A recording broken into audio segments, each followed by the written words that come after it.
नाज़रीन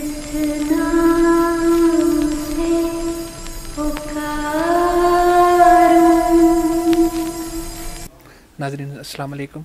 Köppen Asia TV की तरफ से आपको खुशामदीद कहते हैं। मैं हूं आपका होस्ट अली मुराद सैयद और हम हाज़िर हैं कुछ मकामी और इंटरनेशनल न्यूज़ के। सबसे पहले हम गुफ्तगू करेंगे यहाँ की लोकल न्यूज़ के हवाले से। यहाँ पिछले हफ्ते सबसे ज़्यादा जो एक इम्पॉर्टेंट न्यूज़ रही वो यहाँ पे बारिश का होना था।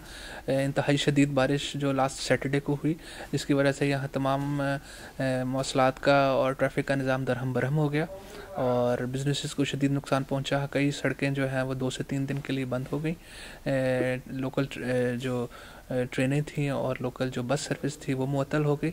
इसकी वजह से लोगों को शदीद मुश्किलात का सामना करना पड़ा और लोगों के बेसमेंट्स में और बहुत सारे जगहों पे पानी दाखिल हो गया है, जिसका निकालने का ख़तर ख्वाह इमीडिएटली इंतज़ाम ना हो सका और ये सिलसिला ताहाल जारी है और लोग अपने नुकसानात का अंदाज़ा कर रहे हैं।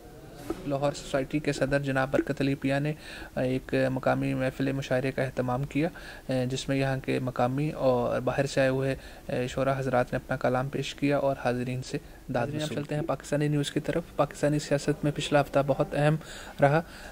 आज़ाद कश्मीर के इलेक्शंस के बाद MQM ने हुकूमत से अलहदगी का ऐलान कर दिया और इसके बाद एक अपोजिशन के ग्रैंड अलायंस की तैयारी शुरू हो गई है, जिसमें मुल्क की तमाम काबिल ज़िक्र जो है अपोजिशन की जमातें शामिल होगी और 1 या 2 हफ्ते में ये बात वाज़ह हो जाएगी कि पाकिस्तानी सियासत जो है वो क्या रुख। टीवी की तरफ से मैं हूँ आपका होस्ट अली मुराद सैयद। इस वक्त हम मौजूद है कोपनहेगन के एक मशहूर ट्रैवल एजेंट शाह ट्रैवल्स के ऑफ़िस में। आइए इनके ऑफ़िस चलते हैं और इनके ऑनर मुनीर शाह साहब से एक दिलचस्प गुफ्तगू करते हैं।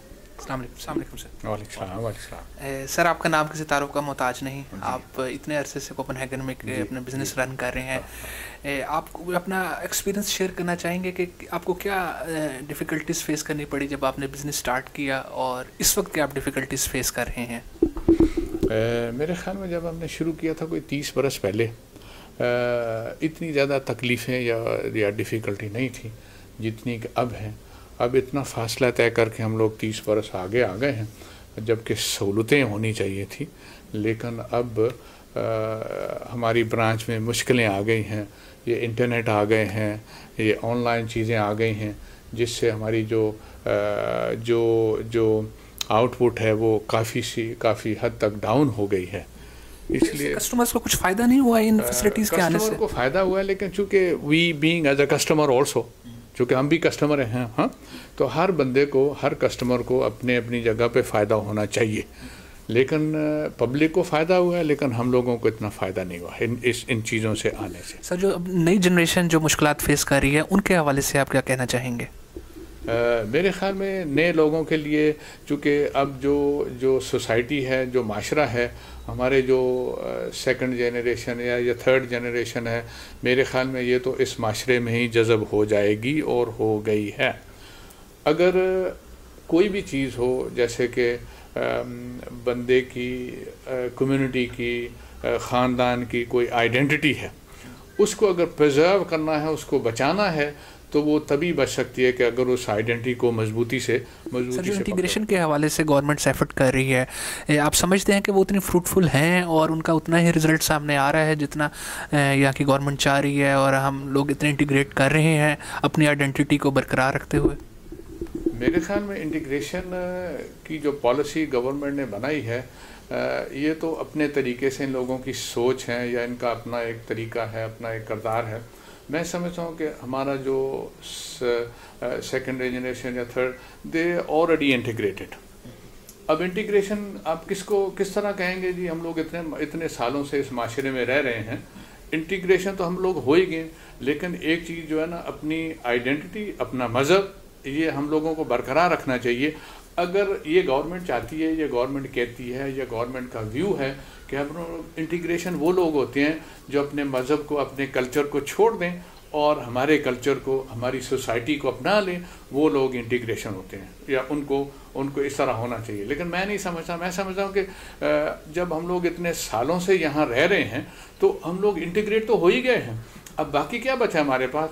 बाकी बचा है हमारा मज़हब और हमारी आइडेंटिटी, ये हमारी बरकरार पाकिस्तानी कम्युनिटी प्रॉब्लम्स फेस कर रही है, स्पेशली कुछ शादियों के हवाले से मसाइल हैं, कुछ बच्चों के तरबियत के हवाले से मसाइल हैं, उस हवाले से आप क्या कहना चाहेंगे? मेरे ख़्याल में शादी के जो मसाइल हैं ये इंडिविजुअली अपने अपने वालिदैन के या अपने घर का एक मसला है। हर आदमी अपने घर को अच्छे तरीके से संभालने की कोशिश करनी चाहिए, अपने बच्चों को संभालें, अपने बच्चों के व्यू लें, उनकी राय क्या है, ताकि इस्लाम ये नहीं कहता कि आप किसी चीज़ को कोई फोर्स करें या किसी के ऊपर कोई ज़बरदस्ती अपना फ़ैसला ठोंसें। इस्लाम बहुत अच्छा मज़हब है। दुनिया में मैं समझता हूँ कि इस्लाम के अलावा कोई दुनिया में कोई अच्छा मज़हब या कोई खुला मज़हब यानी कि ओपन माइंडेड मज़हब और कोई नहीं है।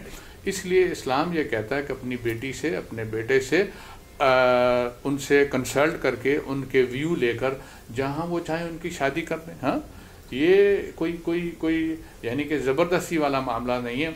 लेकिन चूँकि हमारा जो माशरा है, जो हमारी सोसाइटी है, हमारे जो तौर तरीके हैं पुराने, हम लोगों ने वही अपनाए हैं और अपनी बिरादरी में, अपनी सोसाइटी में कोशिश करते हैं कि अपने बच्चों को जज़ब करें। ये भी एक अच्छी चीज़ है, लेकिन मैं समझता हूँ कि अच्छी चीज़ तभी है जब बेटी और बेटे की राय लें और उनसे कंसल्ट करके कोई भी काम करना है, कोई बात करनी है, क्योंकि फ्यूचर उनका है, मुस्तकबिल उनका है। हाँ, अब माँ बाप तो गए, उनका मुस्तकबिल तो जिस तरह भी है वो कट गई, ज़िंदगी उनकी गुजर गई है। अब जो नई जनरेशन है इनके व्यू लेकर इनकी सूझबूझ से ही काम करना चाहिए और मैं समझता हूँ कि उनका व्यू लेना बहुत ज़रूरी है। लेकिन इसके बावजूद हमने देखे हैं कि कई पाकिस्तानी फैमिलीज ऐसी हैं जो अपने बच्चों को, अपने बेटियों को, बेटों को पुश करते हैं कि वो अपना उन पर फैसला ठोंसने की कोशिश करते हैं और जहाँ उनकी ख्वाहिश है वहाँ उनको वो सिलसिला नहीं चलने देते। तो इस हवाले से आप क्या कहना चाहेंगे?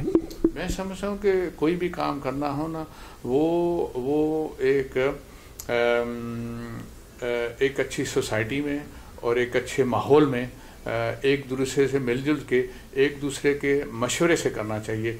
अगर आप बच्चों का मशवरा नहीं लेते उसमें, जैसे कि आपने कहा है कि वो अपने फैसले ठोंस देते हैं, लेकिन वो लॉन्ग रन में कामयाबी नहीं होती। कामयाबी तभी है जब एक अपनी बेटी से या अपने बेटे से मशवरा करके जो काम करेंगे ना, उसी में कामयाबी है।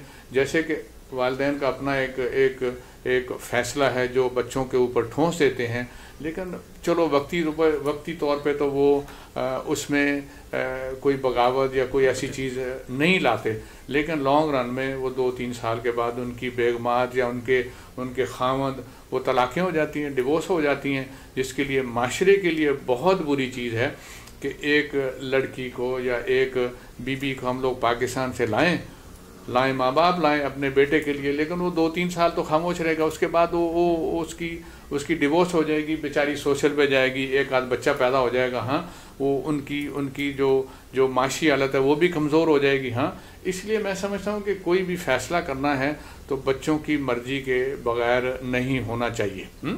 इसलिए कि ज़िंदगी उनकी है, सोसाइटी आगे उनकी वजह से चलनी है। हाँ, तो मैं समझता हूँ कि शादी के मामले में बच्चों की राय लेना बहुत ज़रूरी है। सर माशाल्लाह, बहुत आपके ख़यालात का सुन के मज़ा आया और हम आपका शुक्रिया अदा करते हैं कि आप अपने कीमती वक्त से हमें नवाजा और इंशाल्लाह आपसे मुलाकात करेंगे। बहुत शुक्रिया। आगे भी इन फ्यूचर कोई मसला हो, कोई प्रॉब्लम हो, हाँ, तो मैं समझता हूँ कि जो हम लोग हैं, जो इस माशरे में हम लोग रह रहे हैं, हमारा हक़ है आप लोगों को गाइड करना और आप लोगों को राय देना। हाँ, इसलिए इन फ्यूचर भी अगर कोई ज़रूरत पड़े तो इंशाल्लाह I am always available. Thank you very much sir, thank you sir. आपने जैसा भी गुफ्तगू सुनी मुनीर शाह साहब की और इनके ख़यालात से आप मुस्तफ़ीद हुए।